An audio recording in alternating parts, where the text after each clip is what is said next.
LISP at the enterprise edge. In this video, I'm going to talk about how we can use LISP in the enterprise edge. You know that in most cases, we are using BGP in the enterprise edge router between the enterprise edge router and also, for example, the service provider router. Also, we can use the BGP attributes for some type of traffic engineering.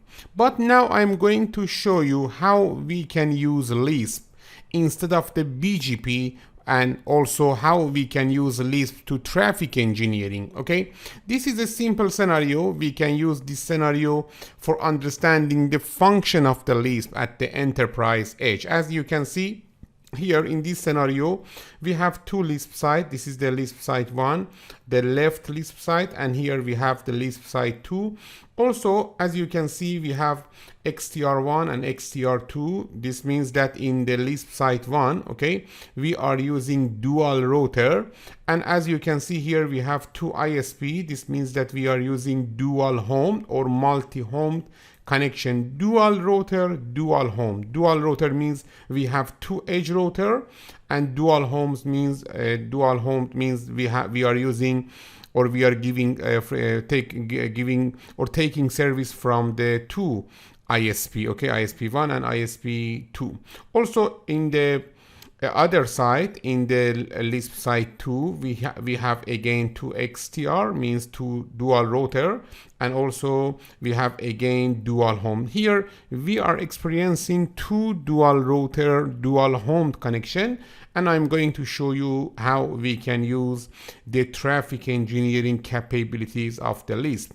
For example, let me to define one scenario. Here, as you can see, we have VPC1 and VPC2.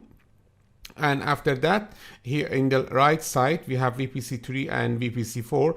Assume that we want to use the XTR1 as the entry of the traffic for the VPC1, okay, for this network, and XTR2 as the secondary entry for the VPC1. Look at here, our policy is XTR1 is will be the primary edge for 192.168.10/24, and XTR2 is the secondary edge for 192.168.10/24. This means that when a traffic receiving from the outside to the 192.168.10, we expect to receive this traffic from the XTR1, okay? And if the XTR1 does not available, the traffic can go to the inside of the network from the XTR2. Also, for the other network 192.168.11/24, XTR2 is the primary edge and XTR1 is the secondary edge. Here, this is the policy of the LISP site 1, and also in the LISP site 2, we need to use XTR3 as the primary edge for VPC3 network, and the XTR4 is the secondary edge for the 192.168.20/24. After that, about the 192.168.22.22.0/24, the XTR3 is the primary, XTR4 is the primary edge, and XTR3 is the secondary edge. Assume that we are sending a traffic from the VPC1 to the VPC3, okay?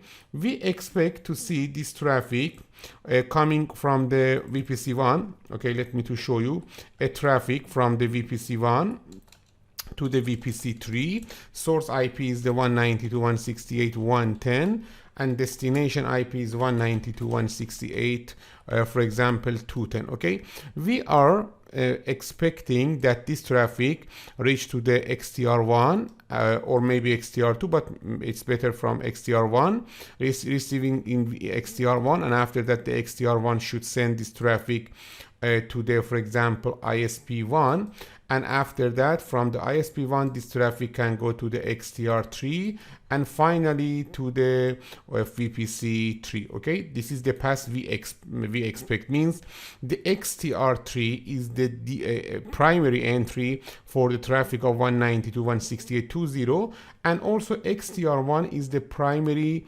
edge for the 192.168.10. This means that when we are receiving the answer or the reply of this packet from the source of 192.168.210 with destination of 192.168.110. Okay, we expect to receiving this traffic here, and after that in the for example, we expect to see this traffic for example here in the from the router 7 ISP1 to the XTR1. Okay, and after that finally this traffic should be received by the VPC1 from the XTR1. Okay, this pass, this is the XTR1. You know that if the XTR1 failed, we expect to receiving to this traffic from XTR2.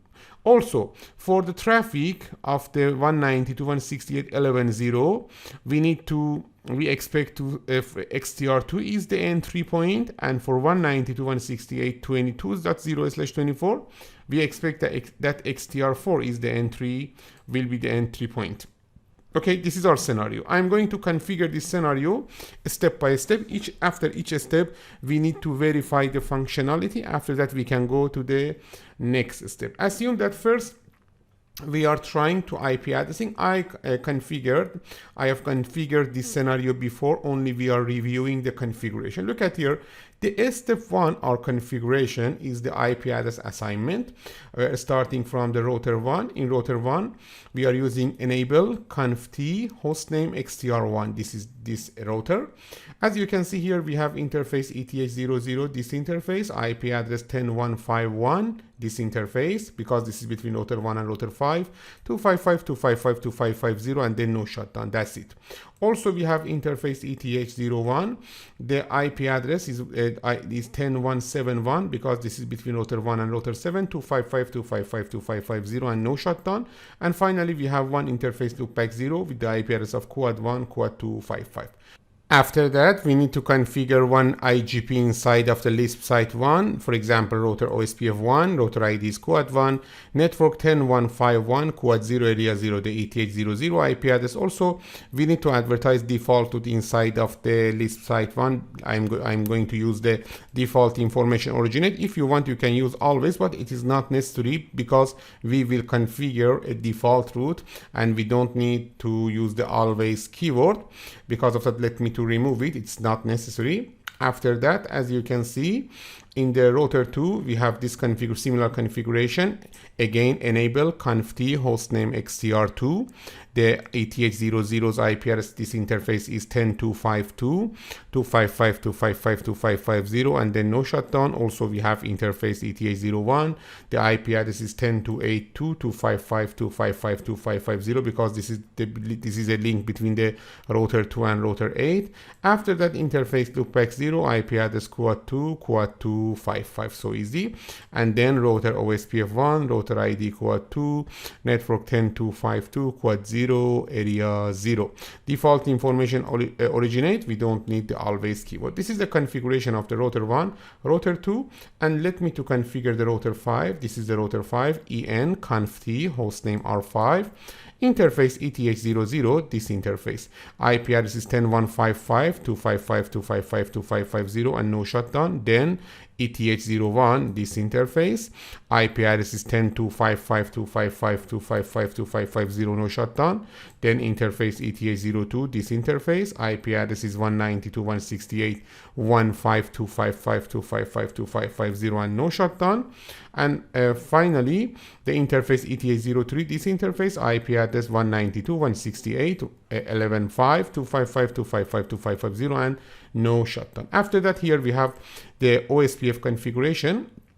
Router OSPF1, router ID is quad 5, okay, router ID quad 5, then network 10.155 quad 0 area 0. This command enables the OSPF on the 10.155, means the ETH00, then network 10.255 quad 0 area 0, the ETH01, then network 192.168.15 quad 0 area 0, and after that network 192.168.11.5 quad 0 area 0. We don't need the default information in this router. That's it. This is the configuration of the router 1, router 2, and router 5. Let me to configure the VPC1. This VPC IP is 192.168.110. Okay, the mask is 24, and then the gateway is 192.168.15. So easy. And after that, VPC2 IP address is 192.168.11.10, mask is 24, and the gateway is 192.168.11.5. That's